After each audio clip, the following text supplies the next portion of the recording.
Hi, everyone. Welcome again to Patient and Doctor Education. This presentation, I am Dr. Mary Balliet, and this presentation is how to improve the outcomes for children and adults with ADHD. So this was a topic that really was recommended to me because this is way more common than I realized. And so we're going to start there. So for this presentation, we're going to talk about the prevalence. Then we're going to talk about the medical treatment.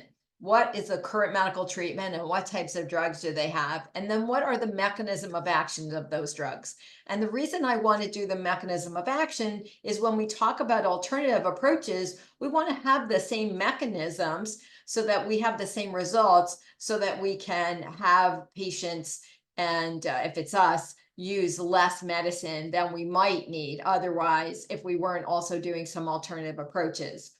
And of those alternative approaches, the three most important in the literature are sleep, exercise, and diet. And so then I'm going to wrap it up with our final tips and takeaways. So, what is the prevalence? Well, the current prevalence as of 2022, so this data is 2 years old, I could not find a newer study than this, is that 11% of 5 to 17-year-old children, 11.3 rather, have ADD. But if we look at the breakdown, we notice that the group that has the highest percentage of ADHD are 12 to 17-year-old boys.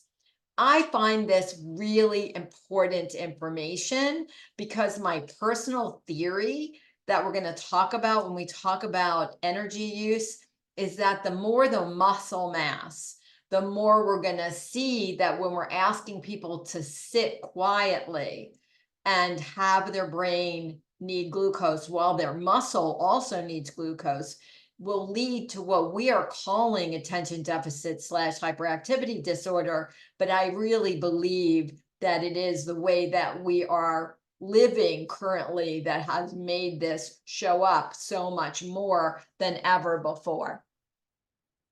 What is the current prevalence of ADHD in adults? That is 3.1% of adults currently are believed to have ADHD. They have now broken down three main subtypes of ADHD for adults, and they say it's very important to know which one that you have so that you can receive an accurate diagnosis and adequate treatment.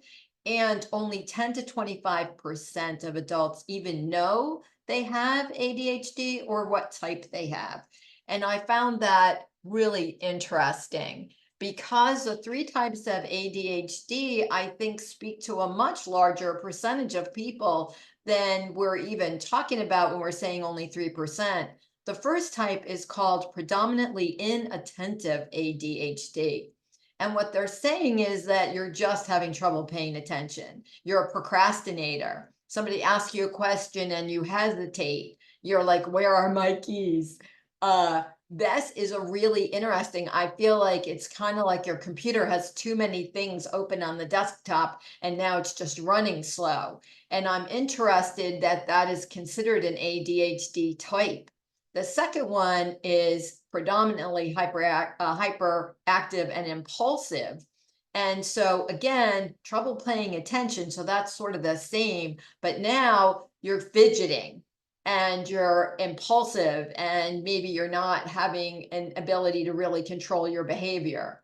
And maybe you're doing some kind of acting out, even though you're an adult, whatever that looks like. And then, of course, you can have combined, where you're both inattentive and hyperactive and impulsive.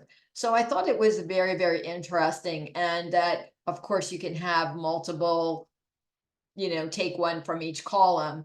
And this, I again really believe, has to do with the brain's capacity to really be present because there is so many other things going on and it's so easy to be genuinely distracted today, with everything going on. So I wanted to talk about first the medical treatment of ADHD. Medical treatment of ADHD is much higher than it's ever been.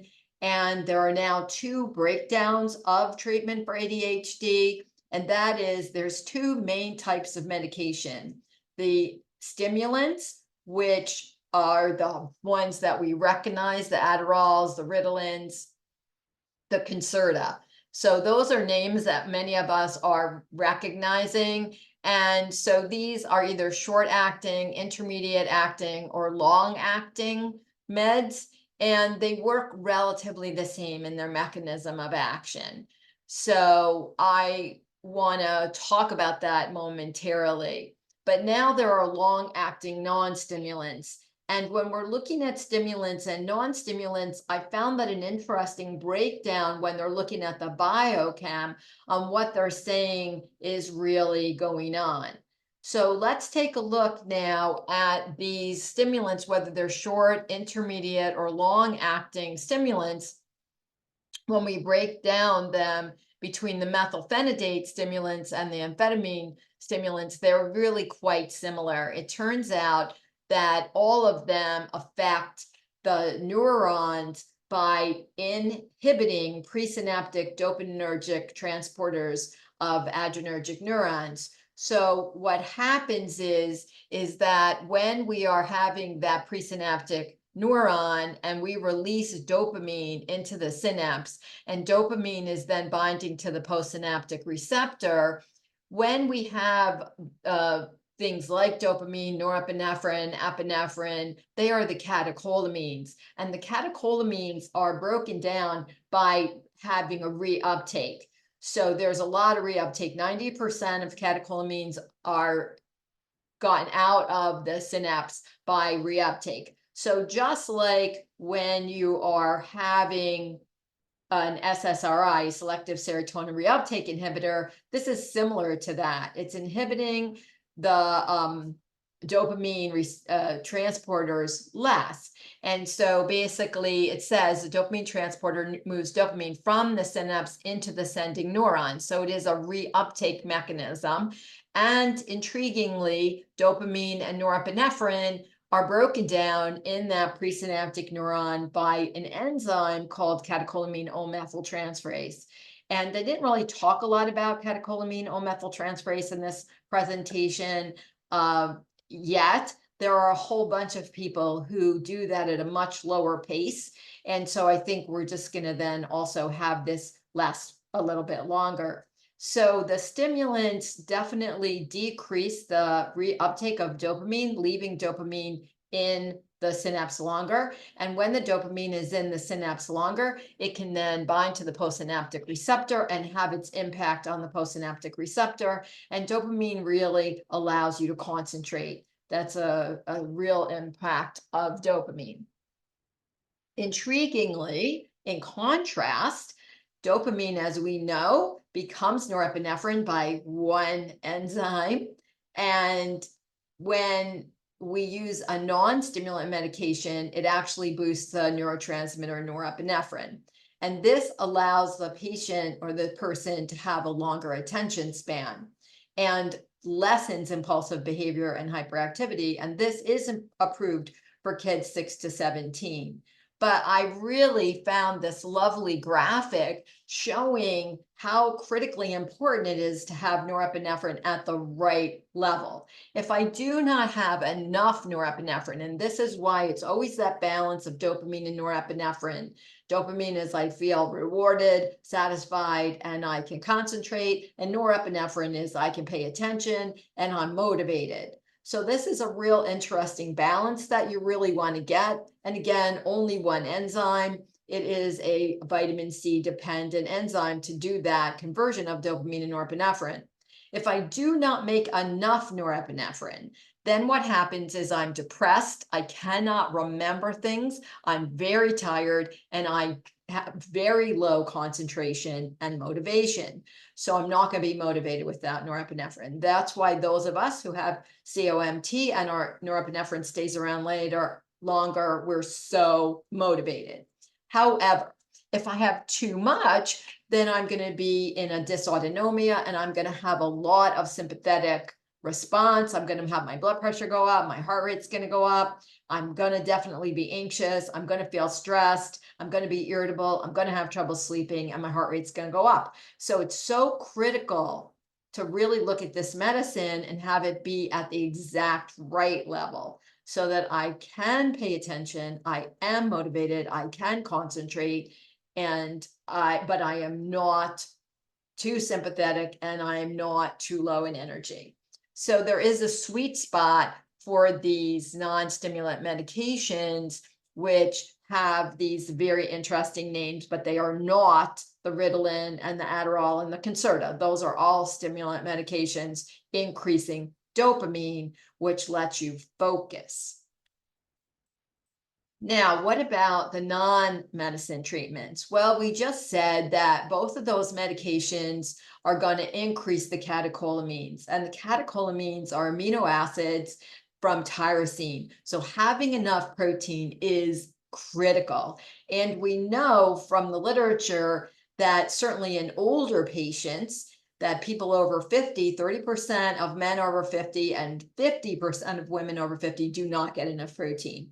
Now, I do not know the literature on kids, but my theory is that when we start looking at the diet information, we're going to see very protein deficient.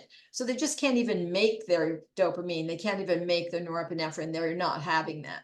The next thing that we're going to really pay a lot of attention to is exercise, because with exercise, we're going to raise our neurotransmitters, particularly dopamine and norepinephrine, which is exactly what the medicine's doing. So again, I'm not against the medicine. If you have to sit all day long and you have ADHD and you're in that environment, you're going to have to be medicated. It's an abnormal environment. But to be on the least medicine possible with the most benefit and the biggest bang for your medical buck, you're going to really want to also add these other things. There's, of course, cognitive behavioral therapy. Interesting thing, not going to talk about that, but there is ways of doing that. And for the people who get very, very anxious, the only thing that reduces your anxiety is mindfulness meditation. The literature is absolutely clear. We do not want to be going all the way to epinephrine. So norepinephrine, better than to go all the way to epinephrine, where now I'm in full-blown fight or flight, and I need to go back to mindfulness and be in the moment and really come back and say, I'm okay, I am safe.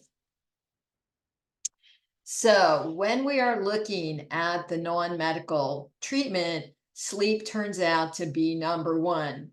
It turns out that 50% of children and adults with ADHD have sleep disturbances.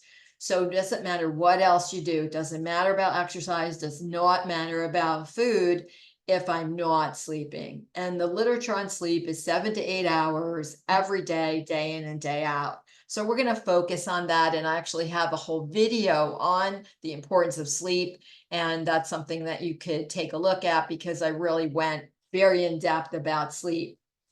They know that healthy sleep is a key factor for everyone, but especially neurodevelopment disorders like ADHD, it is even more important.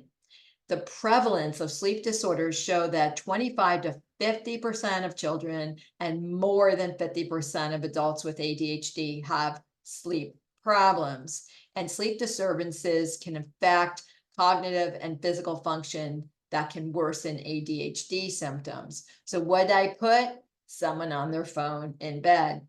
That is a huge problem, because we're going to have so much negative impact on the helpful things of sleep. So why do we need to have this sleep hygiene? This sleep hygiene graphic is from an ADD website on sleep hygiene. And I highly recommend that reading instead of watching TV or being on your phone, so much better. So what are the main things to do? Number one, you have to sleep in a cool, dark room. If there's a lot of ambient light, even with your eyes closed, you do not make enough melatonin. The electronic devices have to be turned off at least 1 hour before bedtime. And I did figure out a way to make my screen turn red so that it doesn't actually draw me in. Unfortunately, the blue light that destroys the serotonin, which becomes melatonin, actually is going to be the problem, but the red light It also, in that blue light, it's very dopamine producing, so it's quite addictive. And so it's really hard to stop that, right? Because we don't have enough dopamine anyway. And so now we're going to do dopamine like activities, one of which is to scroll, especially on something that has a great um, dopamine producing impact like Instagram. So we're really going to be scroll, scroll, scroll because our dopamine will stay high, which is something that the ADD medication gives you and something that those of us with COMT struggle with. And so super interesting to really get that phone off and or just shut the phone off, like, but get rid of that blue light. You cannot fall asleep without melatonin. Dr. James Moss showed that you have to go to bed at the same time every day and wake up at the same time every day, Monday through Monday, even on the weekend. And when I looked up what is the ideal time to go to sleep, it actually is 10 p.m. So sleeping 10 to 6 is really ideal for the majority of people. However, for the really little kids and older people, then maybe 9:30, maybe 9 o'clock, and then they're going to get up at 5, or maybe they need 9 hours of sleep. That's okay. But teens and young adults actually like to go to bed later. So they're better sleeping sort of 12 to 8. Problem is, school totally messes up with that. Now, I will say in Ithaca, New York, where they know the literature, the little kids get on the very early bus and the high school kids get on the later bus. And they did that on purpose. And so high school starts later than the elementary school because they went with the literature, but that is not common. And here we have young adults at, say, chiropractic college or college in general, and 8 o'clock classes, not good at all for teens and young adults because staying up till midnight, definitely a better circadian rhythm. But now you're going to have to get up at 6. That's only 6 hours. You're going to be sleep deprived. That's a huge problem. That is considered a sleep disorder that will contribute to ADHD. Melatonin, which this is the lovely molecule melatonin. I love the molecules. It turns out that I need it to fall asleep. If people are waking up in the middle of the night between 1 and 3 in the morning, that is not a melatonin problem. 1 to 3 in the morning waking up is a carb loading problem from the night before, because 1 to 3 o'clock in the morning is a liver meridian issue. If I wake up between 1 and 3, it's because I didn't have enough carbs. I am having my liver work very hard, and it's going to wake me up because I'm going to have kind of night sweats kind of thing. That's the issue. Have a bowl of high fiber, high protein cereal about an hour, 8 o'clock, say if you're going to go to bed at 10. That would really be helpful. But melatonin does more than help you fall asleep. There's a great study that shows it reduces skin aging. So people who sleep better, they have better skin because their mitochondria is going to be better. It improves bone health and reduces bone loss, critically important for those older adults. And there really are a lot of older adults who have a lot of what we are calling ADD or ADHD, where they kind of go from one thing to the next and they can't pay attention and they don't know where the keys are. That is really a type of ADHD underdiagnosed. It also supports the immune system. Now, when we don't get enough sleep, we're going to get sick. And so that is a melatonin issue, and it will reduce the viral load and support the immune system. And taking melatonin will mitigate the negative impacts of the Ritalin, the Concerta, the Adderall when you take ADHD. So that is really an actual drug-induced nutrient depletion because you're too jazzed up, and now you can take the medicine with less side effects because you're going to get a better night's sleep after being so jazzed up all day.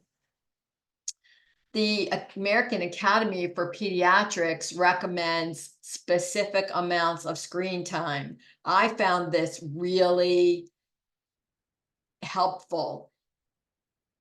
There are a lot of young parents who let their little teeny kids be in front of the screen. That is actually not okay.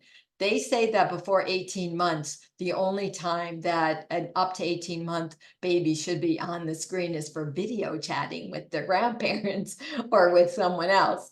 18 to 24 months, that you should only be watching a show with your kids. So you're watching whatever they're watching now. I don't have little kids, so whatever those wonderful cartoons or whatever they are, and you want to do it carefully. And 2 to 5 years old, only 1 hour of all screens. 1 hour of all screens. That means TV, the iPad, all of it. 1 hour. I don't know anybody with a 2 to 5-year-old is keeping their children to only 1 hour. And 6 and older really limit the screen time. Now, let's think about that for those of us who are on the screen all day long, because I've been on the computer most of the day now. I think this is why we're also seeing a rise. 2 problems. One, we're sitting too much, so we're going to see that has impact on our blood sugar handling. And the second thing is now we're getting exposed to this light that's constantly destroying our serotonin. And so then we're not even going to feel calm or like everything is okay. And so that's going to then make us a bit dysautonomic. So what they recommend is that school-age children should not have screens in their bedrooms at all. That means you need to take their phone away, which is going to cause a lot of issues. I totally get that. And that anybody who has their phone or has a TV in their bedroom is much more likely to have ADHD. So if they watch TV in the evening for more than that 1 hour, their ADHD scores go up. And they should just count the screen time all day long. And I thought, if we're counting it for the kids, that's important to count it for the parents. And I thought it was really interesting that they're saying no TV in the bedroom. I found that quite surprising. This is a 2021 study in sleep medicine.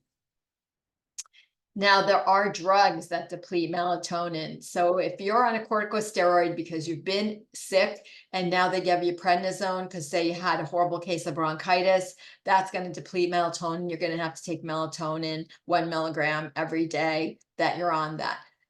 You injured yourself and you're on a non-steroidal anti-inflammatory like Aleve or Motrin, ibuprofen, going to have to take it. You're on an SSRI, a selective serotonin reuptake inhibitor like Prozac or Zoloft, gonna have to take it. Or for the older people who have heart disease, they're on a beta blocker. Beta blockers deplete more than just melatonin. They also deplete CoQ10, huge drug-induced nutrient depletion problems with beta blockers. So they're gonna need both the CoQ10 and the melatonin. They think that taking 1 milligram of melatonin 30 minutes before bed is the ideal dose. You can take a little bit more, but you want to try to take the lowest dose possible and force your body to make some. And you want to take some time off. But if you're on a low dose, you can take it for a longer time. So when I learned about melatonin 15 years ago, they were saying 1 milligram a day, 1 to 3 milligrams, 3 weeks on, 1 week off. That's not been shown to be true anymore. Now they're saying if you're taking only 1 milligram, you can do it for quite a while, but you might want to take some time off and kind of see how it goes so that you know that you're going to be able to make your own melatonin. On the drug though, you are injured, you really hurt yourself playing volleyball and you need to take some ibuprofen, then you're going to be able to have that ibuprofen and then take 1 milligram of melatonin and you'll be fine. So why exercise? Well, glucose is the only fuel for the brain, but your muscle uses both glucose and fatty acids. So what we want to do is we want to switch the muscle to burning more fatty acids than glucose so that now the glucose is spared in your blood for your brain. Not weightlifting though. We have to be in the target heart rate, so it has to be aerobic. So when I do aerobic exercise, I allow my muscle cells to burn more fat. Not only am I going to spare my blood sugar, I'm going to have more energy. So when I burn 1 molecule of fat, especially fat that I stored in my body, I'm going to get somewhere between 131 ATP and 165. So you want to think of it sort of like dollars, 131, $165 per fat, or I'm only going to get $36 or $38 for burning sugar. So I'm going to have so much more muscle if I actually move. And the higher the muscle mass a person has, the less glucose the brain has when they're not exercising. So when I was a kid, and I'm almost 70, we would go to school and we would walk to school because a lot of schools, they didn't have as much busing as they have now. And the second thing is that we would get to school at 8 o'clock in the morning, and at 10 o'clock, we would have recess for 15 minutes to 20 minutes. And then we would come back in, and then we would have lunch, and we would go out into the playground, no matter what the weather, and be out there for half an hour. And then we would come back in. And then 2 hours later, we'd be back out at the playground, running around like banshees, and then come back in. And we went home at like 3:30. So we had a little bit of a longer school day, and we had at least 3 recesses where everybody was running around. Now everybody's sitting in class all day long. And so that's a huge, huge negative impact because we're not going to do this. We're not going to be at the target heart rate. When my muscle is not at the target heart rate, and I'm looking at this, say 25% of my VO2 max, let's take a look at the fuels I'm going to burn. I'm going to burn glucose. I'm going to burn some fat. I'm going to burn a little bit of triglycerides. But the bottom line is that my blood glucose is going to be used for the muscle as well as for my brain. When I'm at 65% of VO2 max, so 60 to 70%, look how much more energy I'm going to make, number one, and I'm going to be able to break down those fuels. And look at what I'm going to do for those muscle triglycerides and, intriguingly, the plasma-free fatty acids. The reason that's so great is I'm just going to have a lot more energy, and what blood sugar I have then is just going to be a lot better for my brain, because this is one muscle, but your brain really has to use the others. Now, here's the problem with exercise. Some people in my age group do not understand the 60 to 70% VO2 max, and they're going all out. But the problem then is, take a look at this, how much more sugar. They're going to be exhausted after they exercise and starving after they exercise. So there is the sweet spot. You really want to be at that target heart rate. And that's critically important so that you're going to feel better. You're not only going to feel better for the 20 minutes you're exercising, but 4 to 6 hours after that. So it really would be great if you've been in school all day, go to the gym, run on the treadmill at the target heart rate for 20 minutes, and then go back and study. You're going to feel a lot better than if you're sitting in class all day and then just sitting around and then thinking you're going to study. The literature was really clear. I only picked one study, but there were at least 10 studies that I found, all saying the very same thing. You need 20 minutes. It has to be aerobic. It has to be any kind of physical activity that gets your heart in that target zone, whether you're playing a sport or you're doing some kind of activity. Now there's even a thing called NEAT for non-exercise activity thermogenesis. And so they know that if you're doing vigorous housework, that even may be enough, that when you are feeling like you can't concentrate, it might be better to get up and do a bunch of things. And I think I noticed that for myself for sure. So it is absolutely shown that when you do physical activity, whether it's exercise or some kind of sport, executive function goes up, better decisions, better learning, better outcomes, but it has to be aerobic. Why is that? It turns out that aerobic exercise is going to increase dopamine, which we need. Remember, that's the Ritalin, norepinephrine. This is dopamine goes up in Ritalin and Adderall and Concerta. Norepinephrine goes up in the non-stimulant ones. And look at this, serotonin goes up. So we're going to get all 3 really important neurotransmitters when we aerobically exercise. And we're also going to get a thing called brain-derived neurotrophic factor, which allows the blood to have more blood flow. And if I get more blood flow to my brain, now I'm going to be able to bring more nutrition to my brain.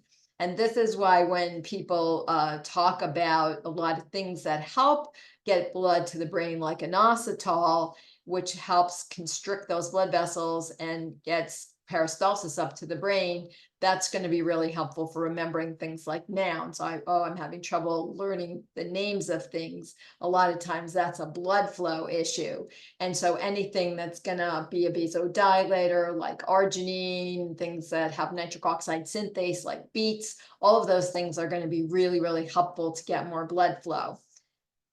When I do perceptual motor and meditation, that's going to allow me to have some neuroplasticity and help my synapse. And that's going to strengthen that sensory motor base to improve concentration. I didn't put it on this slide, but it just came out. I think it was in NPR, really talking about how important when you want to learn something that you need to write it. That typing is not anywhere near as good as handwriting the notes. And that is this whole idea about what's called perceptual motor and meditation. When you're really writing in that way, you are actually contributing to the improvement of attention. And then when they had children with ADHD include that moderate to high frequency interval training, which we're talking about. So they're staying in that target heart rate, maybe going up a little bit, coming back down, then their cognitive tasks are much easier to actually get accomplished. So that brings us up then to the next thing. So we've covered sleep, number one, most important. Number two, second most important, burn the right fuel. That's doing aerobic exercise, 20 minutes at least once a day, especially before you either have to sit in class or you're sitting at your desk or you're going to be doing evening studying. So at some point you got to get up and you got to move around. But what about diet? It turns out the macronutrients are the key. Doesn't mean that the micronutrients, the vitamins and minerals are not important. They are, but the macronutrients by far outweigh that. So protein turns out to be number one. And I have fish on this because fish of the protein shows up with the best data. Carbohydrates have to be the right carbohydrate with a great carb to fiber ratio. And you need essential fatty acids, especially the omega-3s. So we're just going to go over that. So the literature very clear that when you eat a healthy dietary pattern, which is called consumption of fruits and vegetables, eat protein, especially fish. Again, you have to be cautious about fish because of the mercury. So 2 to 3 fish meals a week, but you want to have high polyunsaturated fatty acids. Those are the essential fatty acids like alpha-linolenic and omega-3 fatty acids. The micronutrients that showed up to be the most important are magnesium. 70% of adults in this country are magnesium deficient. Zinc, which again, people really noticed during COVID. And then all the colors, the phytochemicals. If you eat that, you decrease your risk of getting diagnosed with ADHD by 37%. In contrast, if you eat the Western SAD diet, rich in red and processed meats. Now, I'm not against all red meat. I think some red meat is good for everyone because of the iron, but a lot of processed red meat, refined cereal grains, soft drinks, I put soda in the picture, hydrogenated fats, those are the trans fats, then you increase your risk of ADHD by 92%. There you go. That's really the big take-home message. And then finally, the junk food pattern, they looked at that, characterized by high consumption of processed food. Now, everything I bought has been processed. I'm not eating a fruit or vegetable, I haven't seen it on my plate. High amounts of artificial food coloring and sugar. That increased the risk by 51%. So I put a lovely picture of exactly this. This is a highly processed food with a lot of artificial food colors. The data on food colors is quite astounding, actually. And I didn't want to go into how many articles there were about food colors and which are better and which are worse. But, a lot of people drink Gatorade, which has quite a bit of food color. And if you read the Gatorade bottle, they'll tell you that only half a bottle is the serving size because they know that above that, it can increase the risk. So the food colors are definitely known to be a massive risk problem. And food colors are way up in the last 20 years compared to before. There was just not all of these artificial food colors that there are today. Because the reason that there are artificial food colors is you see how colorful this plate is of healthy food. You're really you're supposed to eat the rainbow. One of the nicest things that you can do for your patients, if you're interested at all in nutrition, is to have them get a white index card and crayons and color in every day what colors they ate that day. And the majority of people who have ADHD, all their food is only going to be brown or white, maybe mildly yellow. That's it. That's it. Mac and cheese and chicken nuggets. And that's just not so great. Whereas if your body really wants you to eat the colors, and because we're not eating this, we are literally drawn to these colors. And so this is why artificial food coloring is so on the rise, because it's trying to mimic this, but then increasing the risk of ADHD by 51%. So when we're trying to talk to our patients, or we're trying to say to ourselves, why do I need that protein and how much do I need? We really need that 1.2 to 2 grams per kilogram of ideal body weight divided over the day. Then, most of the literature is saying 20 to 30 grams at once can be absorbed. I think if you're a bigger guy, you probably could digest and absorb maybe 40 grams at a time, but we stick right around that 30 gram is really quite good. And why do we need it? Well, we're going to need it to make dopamine and norepinephrine. That's how the drugs work, by keeping those in the synapse, but you got to make them in the first place. Can't make them without tyrosine. Can't have tyrosine without enough protein. And we do know that memory in particular is building axons. So when you want to learn something, it's not your cell bodies that change. It's the number of axons, and these little things down here, the number of fibers that are coming off that axon that makes better connections. So you're really building an intranet overnight. And another really important part of having a good amount of protein all day, so that you have enough protein reservoir in your body, so overnight you can really build that highway, that intranet in your brain, so that you can put things from short-term to long-term memory. And those people who do sleep have a better GPA. James Moss at Cornell, really clear, showing that GPA, at least at Cornell, there's only one thing that's a predictor, and that's hours of sleep. What about carbohydrates? Well, we need carbohydrates, fuel for the brain. So everybody like keto doesn't actually work. You really need fuel for your brain. Your brain will use ketone bodies for 50%, but only after 3 days. And you're going to have a wicked headache before that.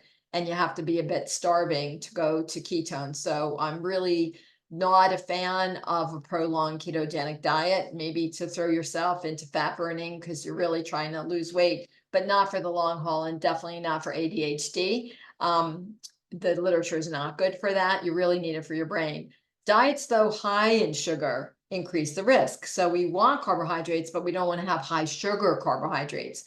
And so we need to divide the total carbohydrates by fiber, and that has to be less than 10. And so you can just see every fruit and vegetable is going to meet that.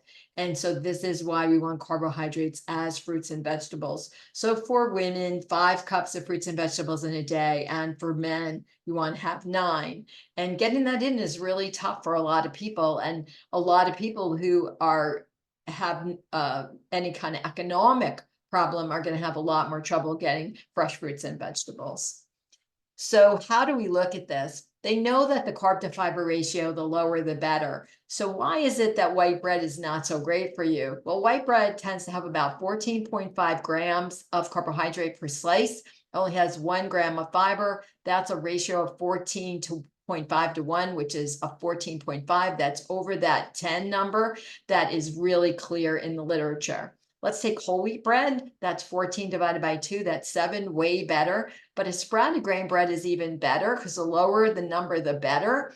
15 divided by 3 is only 5. So you're always looking for the best carb to fiber ratio, and do the math and see it. So this is the slide saying the 25 grams of fiber for women in a day, 38 for men, counting those.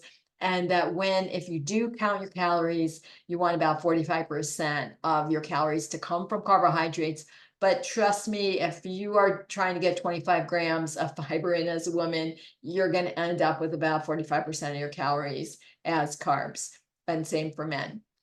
You want to do the majority of carb loading at night. I really like people to have, people have this vilification of potatoes. I think potatoes are great for you because compared to wheat, so many more minerals and vitamins in potatoes than in wheat. And so even though we're showing wheat over here, I'm really a big fan of that. So fruits and vegetables as our main source. So, and what about then the essential fatty acids here?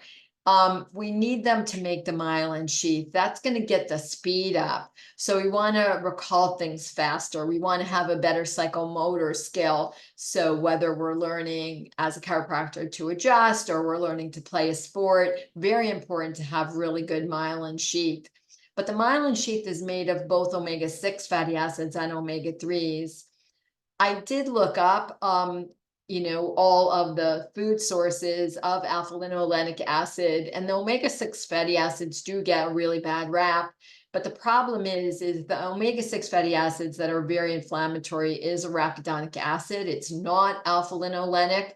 It's not that easy to convert alpha-linolenic acid to arachidonic acid. So you really want your good omega-6 fatty acids to be from the alpha-linolenic or ALA. Flaxseed and flaxseed oils, I like those to be in the refrigerator or even in the freezer. They're going to just stay a lot better. I know there's like so much controversy over canola, but it does actually have alpha-linolenic acid. And I think, again, with oils, you want to use them sparingly. If you're not allergic to soy, soybean oil is okay. One of the things I do really like quite a bit is keep your pumpkin seeds either in the freezer or in the refrigerator. But a tablespoon of pumpkin seeds is really great source, not only of alpha-linolenic acid, but also of tryptophan, which becomes serotonin, which becomes melatonin. So for people who are having any constipation issues as well as ADHD, that really is a serotonin problem. And so pumpkin seeds are great. Pumpkins itself is just really, really high. And there's a great book, Potatoes Not Prozac, also. Tofu, again, can't be allergic to soy, and walnuts. And again, can't be allergic to walnuts. For omega-3s, flaxseed and flaxseed oils are there, but also, of course, fish and fish oils for EPA and DHA. I put on this slide about sunflower lecithin because and I put a picture of sunflowers on there. Soy is quite allergenic today. Unfortunately, the big four who have a lot of Roundup in it today are wheat, corn, soy, and oats. So if you do nothing else organic, you do need to do wheat, corn, soy, and oats. And I think the reason allergies have gotten so high, whether it's gluten or soy or corn or even now oats, is really the glyphosate or the Roundup. So sunflower lecithin instead of soy lecithin is what I chose to use as the good fat in the shake because it is rich in both omega-3 and omega-6, the ones on this slide. So it has that in there, and it as well as phosphorus and potassium and calcium, iron, choline, and inositol. So I thought that was just really great to have that on there, that we need those things. So that was there. So here is another lovely picture. I mean, it looks so appetizing because our body really is looking for colors in nature because the different anthocyanins are really so potent as antioxidants. So why are we even drawn to colors? Because we want to eat the rainbow. So when we're looking at the reds and the blues and the purples and the yellows, those are all going to have really important antioxidants, whether it's the lycopene or it's the quercetin, that's really supporting antioxidation because, of course, your mitochondria are a combustion engine. And so there's a lot of burning in there, and your liver has the cytochrome P450 system, a lot of burning. You need a lot of antioxidants. And so if you're really drawn to the dried fruit and you think about things that are that colored, like the dried ginger or even the dried pineapple, it's a better choice than these artificially colored gummies and stuff. The human clinical trials, as well as the animal toxicology literature, supports a total association between synthetic food dyes and behavioral impacts in children. In the mid 2000s, the blue dye was for sure the very, very worst. And that's in anything that is green or blue or purple, all has blue dye in it. And the yellow dye number 5 has been known to cause asthma. So unfortunately, asthma is way on the rise and ADD is way on the rise. And think of how many kids are drinking something that has a yellow, blue, or green color in it. So a huge problem. And this is a 2022 study showing artificial food coloring impacted the EEG and increased ADHD symptoms in college students. So, the Skittles, huge issue. So what is my sort of take home thing that I wanted to do for all of you and for patients in general? I wanted to make decision fatigue less. So one of the solutions I wanted for all of us, that for part or all of one meal, I created the breakfast blend, because when we look at it, what did I do? I made sure it had all the right macronutrients. So put in 24 grams of protein. The carb fiber ratio, there's only 15 total grams of carbs. And when you divide by the 4 grams of fiber, the ratio is 3.7, even better than that sprouted grain bread. So the lower, the better, has a really great ratio. And then I have essential fatty acids. I have the sunflower lecithin that has both the essential fat in there and the choline. Also, there's no major allergens. It's plant-based. There's no preservatives. There's no Roundup. It's totally sustainably sourced. And so no artificial colors. This is on our affiliate portal. You can download this brochure, and then I just put little boxes over which vitamins are known to do which things most. We need all the B vitamins for the mitochondria, so definitely B1, B2, B3, energy, and B5. And we need some sugar for our brain to work correctly. We also need zinc, very important for wound healing and the immune system, and vitamin D. There was a great paper that did show that extra vitamin D was quite helpful, and that's because the brain is very dependent on vitamin D to not get seasonal affective disorder. And so from September to May, in all the northern latitudes, probably going to need extra vitamin D.